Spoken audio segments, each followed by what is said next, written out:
प्रिय विद्यार्थियों, एक बार फिर से स्वागत है आपका अपनी एपीएस ऑनलाइन क्लासेज में। हमने बायोलॉजी में अध्याय 32 में मानव निषेचन, मानव के अंदर निषेचन प्रक्रिया किस प्रकार होती है, इससे संबंधित 2 वीडियो हमने पहले अपलोड कर दिए थे और आप लोगों ने पिछली वीडियोज़ में जो पूछे गए क्वेश्चंस हैं उनका आपने रेस्पॉन्स दिया। कई स्टूडेंट्स ने कमेंट्स में जवाब दिया है, बड़ा अच्छा लगता है। आपके कमेंट्स हमारे लिए बहुत मायने रखते हैं और निश्चित रूप से आप ये विश्वास रखिए कि आपको पूरा सिलेबस हम कंटिन्यू इसी प्रकार जारी रखेंगे जब तक आपकी स्कूल नहीं लगती है। अब तो गवर्नमेंट ने भी ये कह दिया है कि आपकी ऑनलाइन क्लासेज चलेंगी जब तक आपके रनिंग में क्लास नहीं चलती है। तो यहाँ आज हम जो वीडियो लेकर आए हैं इसमें भाग 3 है मानव में निषेचन चैप्टर के अंदर, और इसमें हम टॉपिक पढ़ेंगे निषेचन की क्रियाविधि। निषेचन की क्रियाविधि का पहला भाग हमने पिछली वीडियो में किया था। एक बार हम फिर से देख लेते हैं। निषेचन क्रियाविधि में हमने 4 भाग बताए थे। युग्मकों का उपगमन, नंबर 2 शुक्राणु का सक्रियण, नंबर 3 अंडाणु का सक्रियण, नंबर 4 प्राक केंद्रकों का संलयन।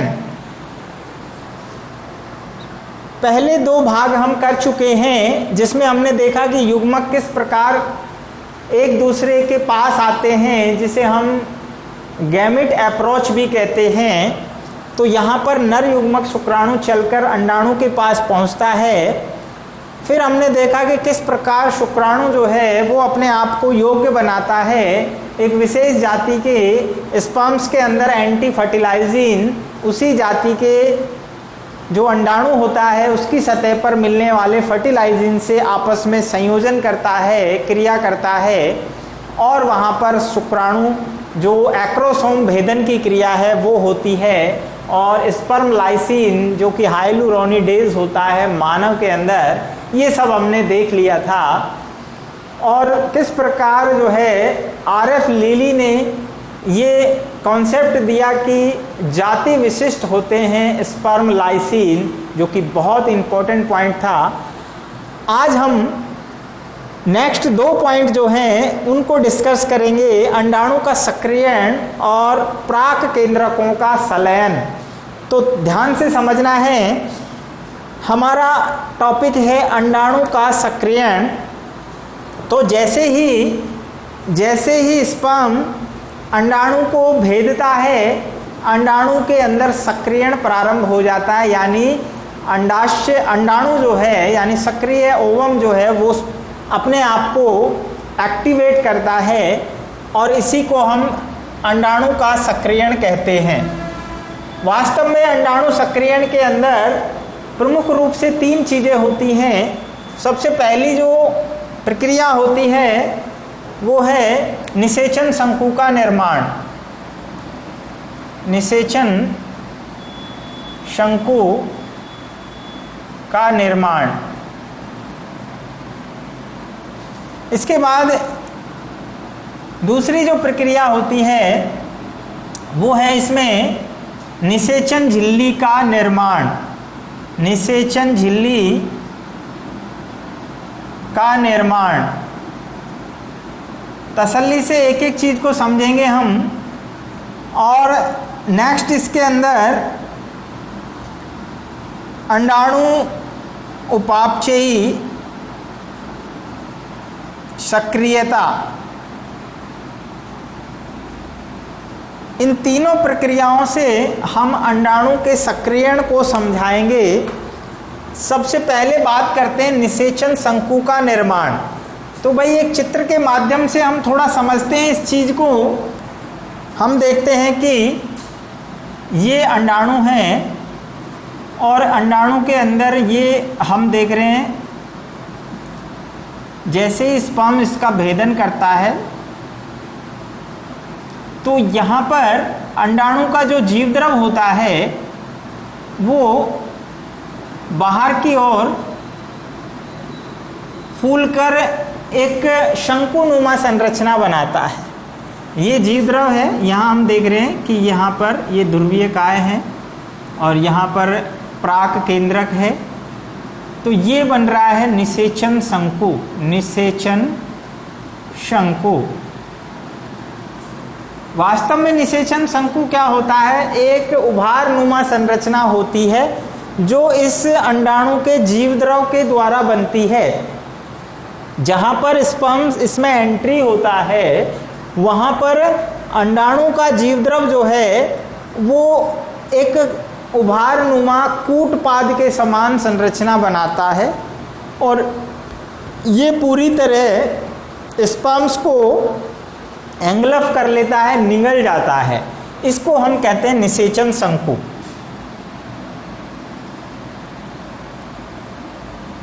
अंडाणु का जीवद्रव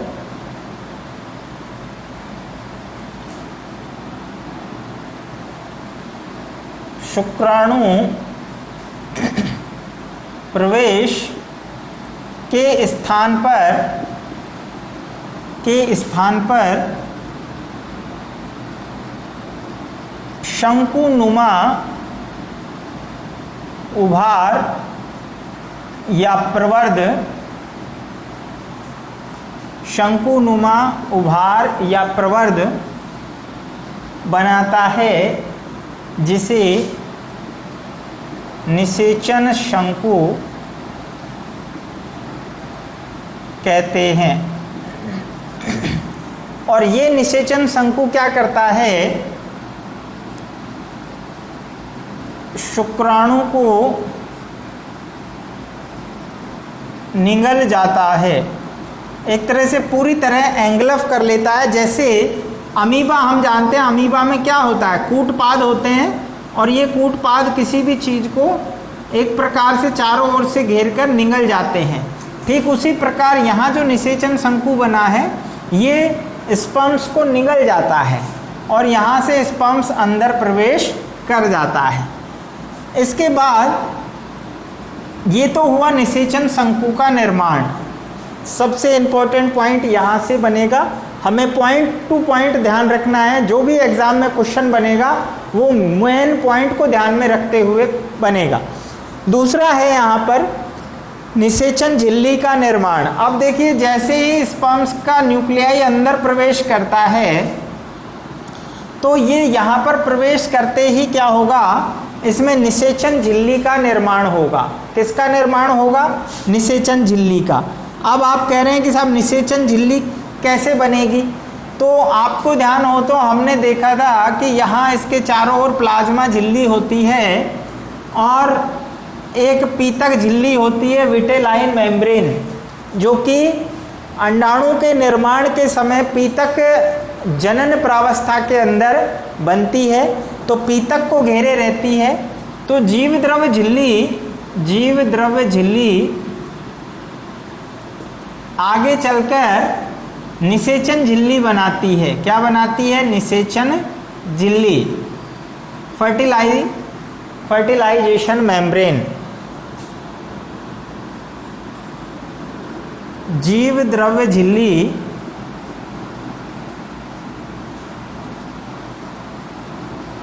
शुक्राणु प्रवेश के बाद अंडाणु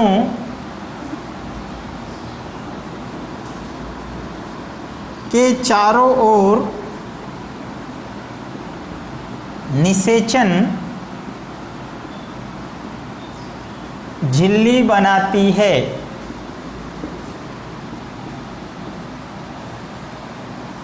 अब ये फर्टिलाइजेशन मेम्ब्रेन बनी तो इसका क्या महत्व है?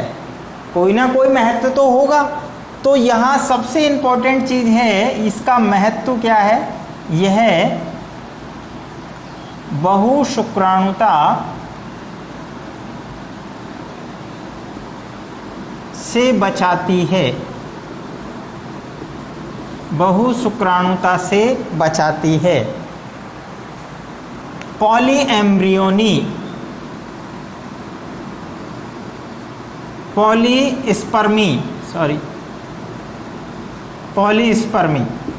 तो क्या है पॉलीस्पर्मी, इसको भी बता देता हूं मैं। मानव की बात कर रहे हैं हम। बहुत सारे जीव ऐसे हैं जिनमें एक स्पर्म जब एंट्री होता है तो उसके साथ साथ और भी स्पर्म एंट्री हो जाते हैं। सामान्यतः एक अंडाणु को कई स्पर्म चारों ओर से घेरते हैं, जस्ट लाइक इस प्रकार जैसे मैंने डायग्राम में बनाया है। लेकिन ध्यान रखना बच्चों, एक अंडाणु को बहुत सारे स्पर्म्स चारों ओर से घेरते हैं, लेकिन at a time, at a moment, जिस प्रकार हम ऑनलाइन डाटा एग्ज़ाम में डाटा फॉर्म भरते हैं तो उसमें एक एनरोलमेंट नंबर पर एक ही व्यक्ति का फॉर्म भरा जाता है, चाहे उस समय 1000 व्यक्ति फॉर्म भर रहे हैं, लेकिन एक नंबर पर एक व्यक्ति को अलॉट होता है। उसके बाद जस्ट चाहे 1 सेकंड से भी कम समय लगे, दूसरे व्यक्ति को दूसरा नंबर अलॉट होगा। बात समझ में आ गई? इसी प्रकार यहाँ पर जैसे ही एक स्पर्म का न्यूक्लियाई प्रवेश करता है अंडाणु के अंदर, जैसे ही एक स्पर्म का न्यूक्लियाई अंडाणु में प्रवेश करता है जो शुक्राणु भेदन से अंदर आया है, वैसे ही तुरंत निषेचन झिल्ली बन जाती है, क्योंकि ये इसको प्रेरित करता है निषेचन झिल्ली बनने को। और ये निषेचन झिल्ली बनने के बाद चाहे कितने भी स्पर्म्स जो है अपने, यानी कहने का मतलब है एंट्री करने की कोशिश कर रहे हैं, उनके लिए ये झिल्ली विरोध करेगी, उसका जो है निषेध का काम करेगी। तो यहाँ पर जो है अन्य शुक्राणुओं के प्रवेश को रोक देती है, अन्य शुक्राणु प्रवेश को रोक देती है। बात समझ में आ गई होगी? तो जब एक ही शुक्राणु प्रवेश करता है तो उसे हम कहते हैं मोनोस्पर्मी, अर्थात एक शुक्राणुता। तो मानव में एक शुक्राणुता पाई जाती है, ठीक है, या हम यूँ कह सकते हैं कि यह बहुशुक्राणुता से बचाती है, यानी एक से अधिक स्पर्म पॉलीस्पर्मी से बचाती है, केवल मोनोस्पर्मी ही होती है मानव के अंदर। तो क्लियर हो गई ये बात। तो यहाँ हमने पढ़ा निषेचन झिल्ली का निर्माण होता है और निषेचन झिल्ली का क्या महत्व है, और पॉलीस्पर्मी और मोनोस्पर्मी क्या होते हैं। राइट, आगे बढ़ते हैं। अब बात करते हैं हम अंडाणु उपापचयी सक्रियता। तो यहाँ क्या होता है, यहाँ पर अंडाणु के अंदर जैसे ही स्पर्म प्रवेश कर जाता है न्यूक्लियाई, तो अंडाणु के अंदर अब उपापचयी क्रियाएं, देखो सक्रियण में ये सारी चीज़ें आ रही हैं, लेकिन वास्तव में उपापचयी क्रियाएं जो हैं वो, यानी अंडाणु के अंदर एक सेल है अंडाणु, उसमें मेटाबॉलिक एक्टिविटी होगी। क्या होगा, उसकी जीव द्रव्य कला की पारगम्यता बढ़ जाएगी, पारगम्यता बढ़ती है। साथ ही साथ में क्या होगा, जीव द्रव्य सक्रियता बढ़ जाती है, जीव द्रव्य सक्रियता बढ़ती है। अब जीव द्रव्य सक्रियता से क्या तात्पर्य है, प्रोटीन निर्माण बढ़ेगा, प्रोटीन निर्माण तेज होता है।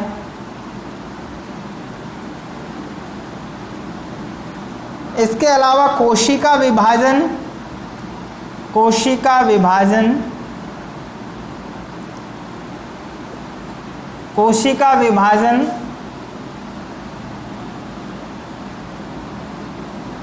प्रारंभ, कौन सा, समसूत्री कोशिका विभाजन, जिसे हम आगे चलकर विदलन कहते हैं।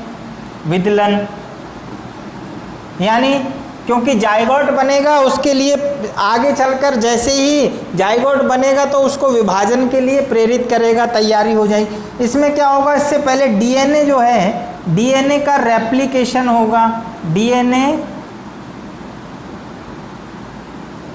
रेप्लिकेशन,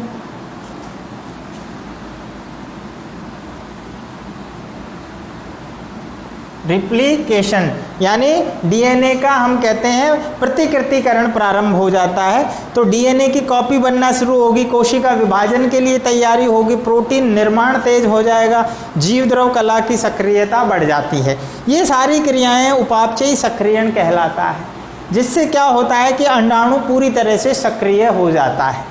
तो हमने देखा कि अंडाणु का सक्रियण में निषेचन शंकु का निर्माण होता है, फिर उसके बाद निषेचन झिल्ली बनती है, निषेचन झिल्ली बहु शुक्राणुता से बचाती है, ठीक है।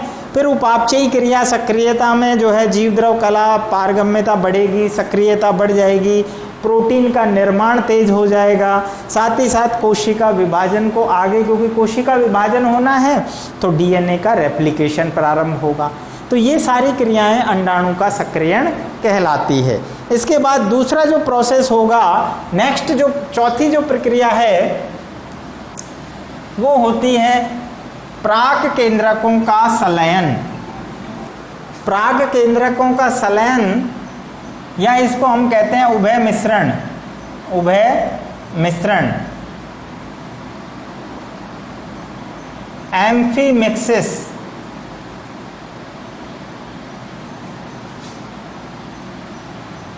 एम्फीमिक्सिस क्या होता है कि जैसे ही शुक्राणु का नर प्राक केंद्रक एंटर कर जाता है, उसके बाद अंडाणु सक्रियण होता है। जैसे ही स्पर्म अंदर प्रवेश करता है तो 180 डिग्री पर घूम जाता है। क्या होता है, शुक्राणु का शीर्ष व मध्य भाग अंडाणु में प्रवेश करते ही 180 डिग्री घूम जाता है। अब जैसे ही 180 डिग्री घूमता है तो हमने भाई क्या, शुक्राणु के अंदर हम देखते हैं कि शीर्ष है, ये इसके मध्य भाग है और ये इसकी पूंछ। तो जैसे ये 90 डिग्री पर घूमेगा तो इसके जो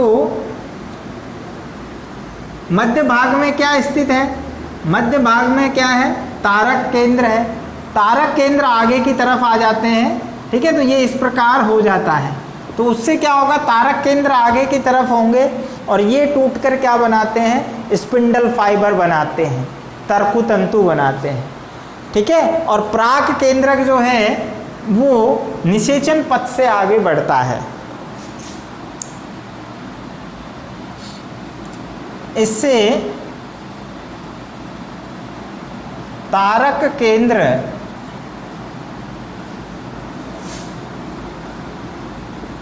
आगे होकर तरकु तंतु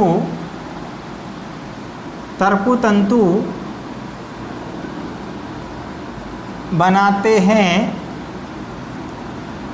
जो विभाजन को प्रेरित करते हैं।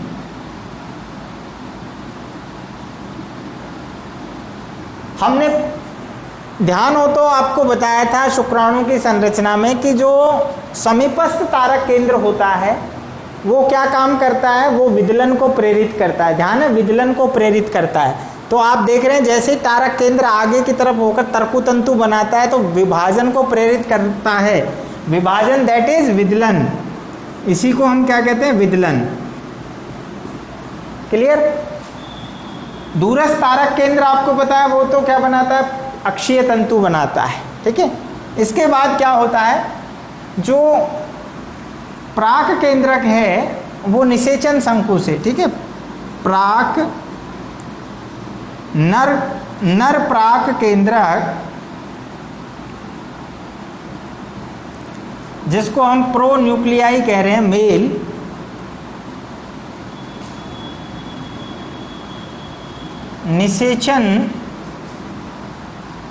निषेचन पथ या भेदन पथ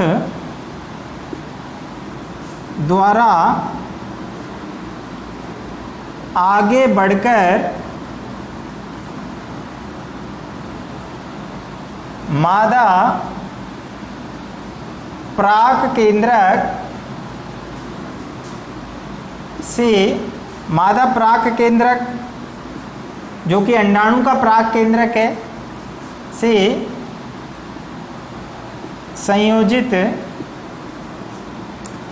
होकर युग्मनज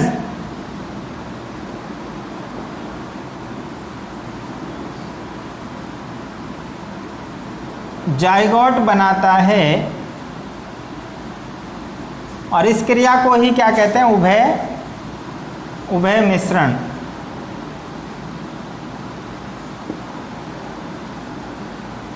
एम्फीमिक्सिस, तो उभय मिश्रण की क्रिया होती है, तो हम इसको चित्र के माध्यम से समझ सकते हैं। ये मान लीजिए अंडाणु है और यहाँ पर आप देख रहे हैं ये ध्रुवीय काय है,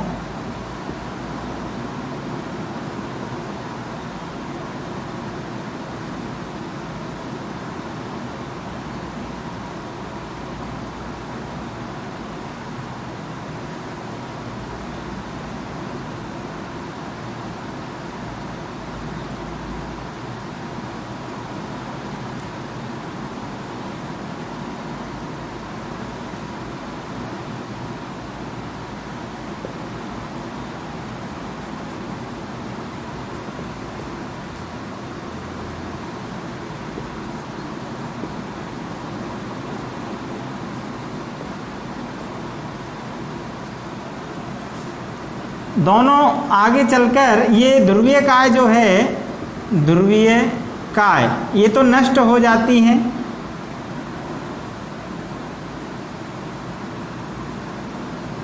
दोनों केंद्रक आपस में मिल जाते हैं और ये बन जाता है जाइगोट 2n।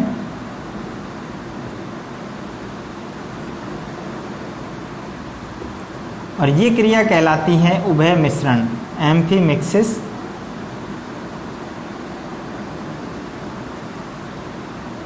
उभय मिश्रण। तो इस प्रकार आप देख रहे हैं दोनों केंद्रकों का संयोजन हो जाता है और ये जाइगोट बनकर तैयार हो जाता है द्विगुणित। यहाँ पर दोनों प्राक केंद्रक, मादा प्राक केंद्रक और नर प्राक केंद्रक, शुक्राणु का पीछे वाला भाग बाहरी रह जाता है, केवल अग्र भाग और मध्य भाग ही अंडाणु में प्रवेश करते हैं और फिर निषेचन झिल्ली बन जाती है। और यहाँ आप देख रहे हैं आगे की तरफ जो पहले तरकु, जो तारक केंद्र आए थे उन्होंने तरकु तंतु बनाए, ठीक है ना, ये आप देख रहे हैं तरकु निर्माण। तो यहाँ पर आगे चलकर जो सेकेंडरी ध्रुवीय काय बनती है वो आगे चलकर ख़त्म हो जाती है।